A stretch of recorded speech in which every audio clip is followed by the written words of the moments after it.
So lessons I've learned in I'm gonna say my first year of flower farming, even though I'm still in the thick of it. This is my first spring of flower farming. But one thing I've learned already, when they tell you to take your time, you should probably listen. I don't have that kind of personality. I'm not very good at waiting. So I pushed it, which I'm fine with actually, because I'm learning and I learn through doing. So if you learn through doing, you have to just do it and make those mistakes and learn from them. And I'm gonna make some mistakes, but I'm also gonna have some successes and I'm gonna learn from those as well. Like today, we had our first farmer's market, and in my mind, it was very successful because I could have sold 0 flowers and I did not. I sold most of my bouquets. So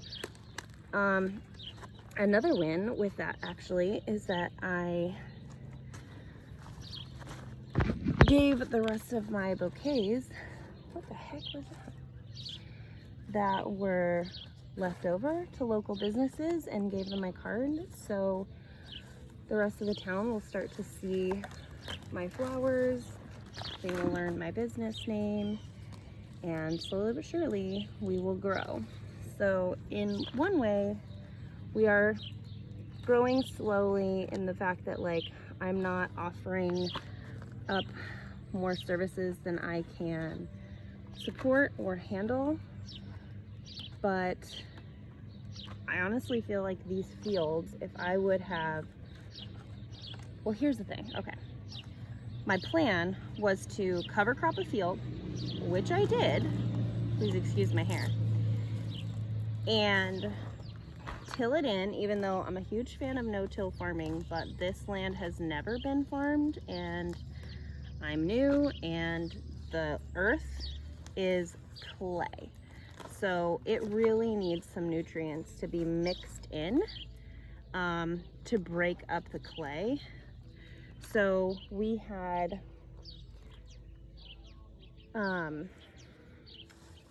marked out an area. It was 25 feet by 75 feet? I'll actually show you. So here's our beds here. Back here, back there was where our original flower beds were planned to be. Well, we went through the winter and found that that whole back area floods with water in the spring. And so anything and everything we would put over there would just wash away.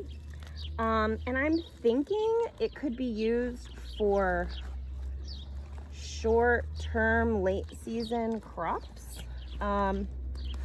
Possibly even pumpkins. I'm actually planning on planting pumpkins back where we did do the cover crop to see how they do. Because of how wet it stays, I might be able to get away with not irrigating the pumpkins.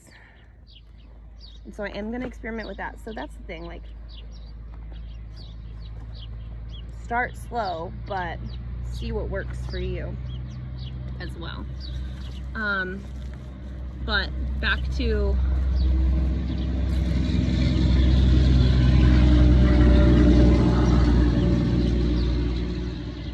loud trucks. Back to what I was saying, meaning like start slow, and what I would have / should have, would have liked to have done is if we would have known that this is where the flowers were gonna go and not that other place, we would have cover cropped this whole area, tilled it in, got a silage tarp and covered it for 3 weeks, tilled it again, put a silage tarp over it again, killed it again, because one, I am weeding like crazy. There is, what is this, Morning Glory?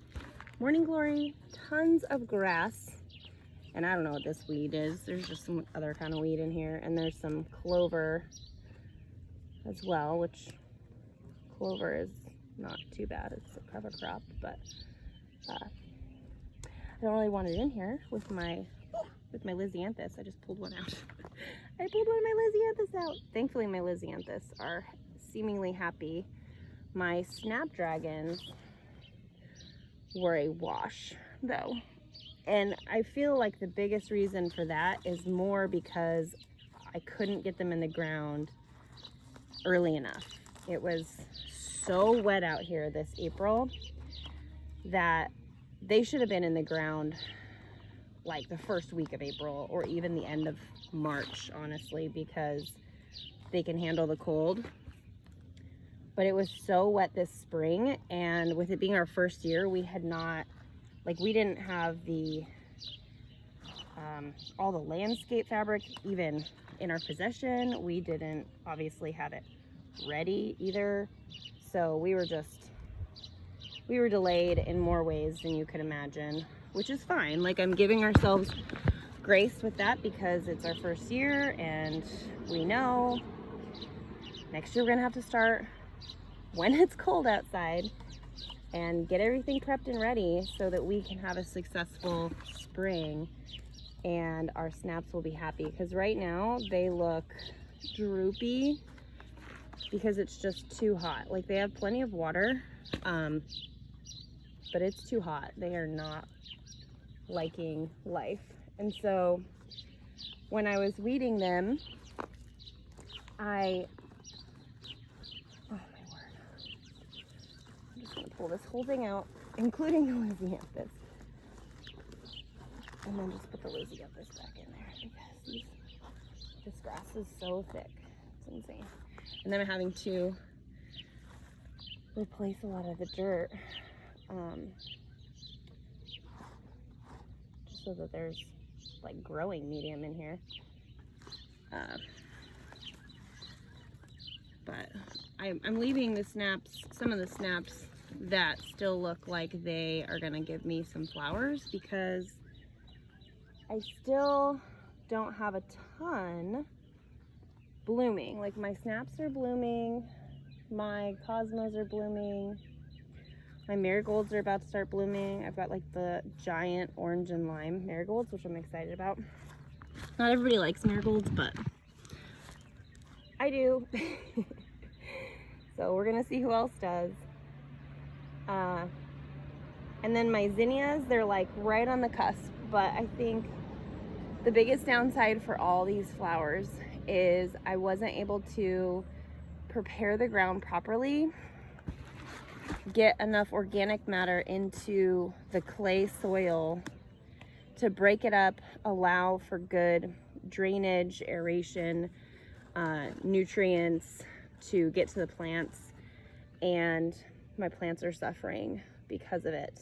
So we will be doing a lot to this area, even if it means maybe not having spring crops in here next year. Oh no!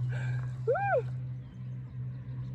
The top of my Lisianthus just came off because of the stupid grass.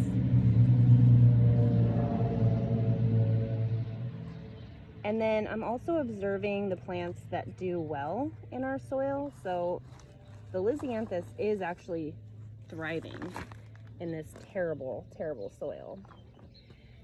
So I honestly think that having better soil will only be better. So the good thing about the top coming off the Lisianthus is actually that it will just branch, so it's fine. I just need to put it back in the ground so it doesn't shock it too much, and give it some fresh dirt with Biotone. I put some Biotone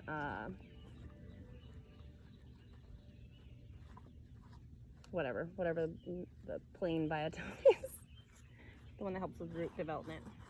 Anyways, but yeah, so as a first-year flower farmer, what I highly recommend is preparing your land first. We should have taken the whole first year off probably, or at least allotted a certain area for just cover crop, and then went kind of rotated our fields, I guess, is what I'm thinking we should have done. Because I am impatient, I couldn't have just waited a whole year. If you could wait a year, that's what you should do. You should look at, one, get your soil tested, see what your soil needs, and then look at the kind of plants that will help add the nutrients that you need to the soil and help with your needs. So for us, our soil is heavy clay, so we ordered a mixture from Johnny's. It had hairy vetch, a legume, I can't remember which kind of bean, and I think an oat. And we did it over the winter, and then it went wild in the spring. But its purpose was to break up the heavy clay soil and really get down into the soil and have deep tap roots, so that you would have more access to the nutrients and get some more organic matter into the clay. And then when you till that all in, it mixes it up. We're in the South, we wave at everybody driving by. Tilling that in just kind of introduces more organic matter and just mixes up the soil, so where, you know, all the green is going to break down. Obviously you want to have good carbons and nitrogens in the soil, and even adding sand helps with drainage. So and gypsum, I've been adding gypsum in, like, whenever I add soil, there's gypsum in there as well. Gypsum and Biotone starter fertilizer, and then just some regular Pro Mix soil. So yeah, there's my tip for today. And as I think of stuff, I'm gonna post those, because one, I want to have a log of my own thoughts and things that I'm thinking when I'm out here in the field working on stuff. One of these blooms is gonna come. This one is one that I didn't pinch. I didn't pinch some of them so that I can get some early blooms, but I pinched the majority of these. So I can't wait till these ladies show their beautiful faces, for sure. Anyways, yeah, so my name is Annika, and I work at Nova James Homegrown. We are a garden and flower farm, which just means we are a licensed nursery, so we will eventually be selling plants, and specialize in cut flowers. So I don't just work here, I own it. My family and I run this farm, and it is an awesome adventure, and we're having fun. So I hope you learned something, and I hope you can take away from that, and I just hope you have a really good day, and happy planting.